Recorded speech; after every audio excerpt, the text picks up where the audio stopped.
looking at magic, you know. It's like, how is it possible? The first iPhone came out about a decade ago, right? Yeah, something like about. that. Yeah, give or take. Yeah. John, I just want to comment real quick. I love that you listed the benefits of paleo and keto, because I think a lot of times people think they're like, RP, like they're probably just going to trash some of these other things. Like, no. For the very reasons you said, almost every single diet approach, methodology, whatever you want to call it, has some merit to it. Mm-hmm. What do they mostly start with? It's mostly, hey, let's stop eating the processed foods because that stuff is super tasty, super filled with lots of carbs, fats, anything that tastes delicious, more or less. So, okay, step one, let's reduce that. Paleo, lean meats, veggies. Gee whiz, those are great foundations to start with. Same with keto, something like Whole30. It's the same approach. It's like, hey, let's start eating better. That is a great start for a lot of people, especially if they're brand new to it. So you have to kind of really simplify things for folks that have never really done nutrition before. So if you try throwing them into like counting macros and all that stuff, they're like, gee whiz, I don't even know what macros are. Like, is there something even easier? Something like that that's kind of like very black and white rules. Let's just simplify it for people and say, hey, that's a great step. That's just the perfect analogy, right? That's the foundations class. That's how you just get them in the door. You get them going. Let them do that for 3, 6, 12 months. Now they're kind of just aware of the different choices they're making. Now they're ready for something a bit more advanced. Now they can start counting macros, tracking macros maybe. Stuff like that. They can start focusing a little bit more on the timing, the amounts, versus when they first start. It's very easy. Just, hey, you know what? Don't eat X. Yes. Very simple. Mm-hmm. Yeah. You don't want to overwhelm people because then they won't stick with it. And then they'll just get turned off and then they'll, run to the next simple fix. 100%. Mm-hmm. Well, and I think, with a varied approach, you can find things you like. Like my parents went keto for a while, and, they had to help both of them had some head scares. And I'm like, you should try keto. It's going to keep you full. It'll get a lot of the crap out of your diet, and you feel better. And they both lost a lot of weight, and got far healthier. And they started exercising and doing some other things too. And, and now that they've done that for a while, to your point, and they got the foundation, now they started introducing back in some carbs. But they're in the South like you, so it's, it's hard. Like you got biscuits around all the time and grits. You're like, oh, this is, pretty tasty. So it's getting that foundation and starting to understand what you can and can't have. I think will keep you later down the road when you start introducing them back in, not filling a full plate of biscuits and eating them all. Although I plan to do that in a week, for the record, when I'm done. Fully allowed. All the biscuits, all of them. I have my best workouts when I'm down there. I'm not kidding. Last time I was down, I had a great workout. It was like a really long chipper with somebody and partner wad. And I'd had 2 biscuits before I went in. I'm like, man, this is the best pre-workout I've had in a long time. I felt great. Go. Just to piggyback off that a little bit. So I mentioned that I had so this was Thanksgiving, right? So I already was eating, all the food, leftovers, of course, later in the day, and those, 10 pumpkin cookies or whatever. The day after, so we were actually up in the mountains in North Carolina. We drove into Boone, North Carolina, and I went to the gym. I went by myself, like my wife and my parents took our kids to the movies or whatever. But here I am at the gym. I had an amazing workout. I mean, I didn't have a weight vest with me or anything, but I did body weight Murph, but I actually added some stuff into it. I was like, oh, this is awesome. So it's like, there's trade-offs, right? Hey, go for it. You eat a lot?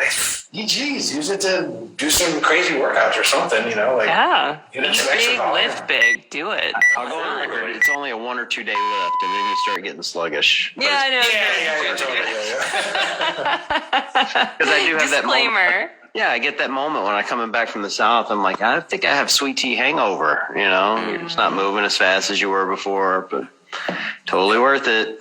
Totally worth it. How'd you end up in North Carolina? You're from Michigan, right? So born and raised in the state of Michigan. Went to school at U of M. That's actually where I met Dr. Mike early on. We met in the weight room, ironically, right? Moved out to New York City to work as a personal trainer after that. And my buddy Mike was out there as well. I actually lived in New York City for 6 years. So that's where I met my wife. like 2009, 10, something like that. And yeah, we had 2 kids in New York City, and we were like, you know what? New York City, 2 kids. That's interesting. So yeah, we moved down to Charlotte. My sister lived here, and we've been down here for almost 7 years. I love it. It's a really great place. Can they handle all that Michigan paraphernalia you have surrounding you right now? Which, by the way, as a Buckeye, it's a little rude. I'm just saying that. I know you just got your first win in a decade, and I'm going to let you have it. I'm going to let you have it this time. No, I'm actually, we're leaving tomorrow morning to drive up to visit my wife's family in Southern Ohio, like around Jackson, Ohio, somewhere around there. And I've just taken so much crap for the last decade. Like, I am only taking Michigan apparel with me. That is the only thing I'm going to be wearing. Well, So after just a decade of just getting my face rubbed in, just the whole family every time. Like, oh, yeah, well, Michigan. I'm like, yeah. well, you'll love this. We had Carrie Pierce on the week Ohio State and Michigan were playing, and my trolling did not age well. I'm just going to say that out loud. It aged very short, really short lifespan. I felt bad, but hey, I'm excited for you guys. Now you get to play Georgia, so that'll be a fun experience. I will be there. I will be there. Will you? So I am going to. Oh yeah. So so in 2016 I had damn near purchased my tickets to go to the Peach Bowl, which would have been the playoff game, but we know how 2016 turned out. But I basically told my wife, I'm like, the first time Michigan ever makes it a playoff, because who knows how often that'll happen in my lifetime. I'm like, don't care where it is, I'm going. So interestingly enough, cool story, I'm taking my mom with me. So Oh, fun. I love that. Well, I have half of my coworkers are in Michigan. And so it's all I've heard for the last couple of weeks. And I was talking to one of them the other day, and at this point, they're all full of bravado, all of them. And they're giving me stats that Michigan's the winningest college football team in history, which that's true, by the way. That's absolutely true. And he says to me, he's like, well, after we steamroll Georgia, we get to play Alabama. I'm like, buddy, have you seen Georgia play this year? Like, no offense to Michigan. Michigan is very good, and they could absolutely win that game. But Georgia is not going to get steamrolled. Like, that's the game I'm excited to watch. I think this is the best game of the season. Oh, totally. It'd be a great game. I'm very realistic.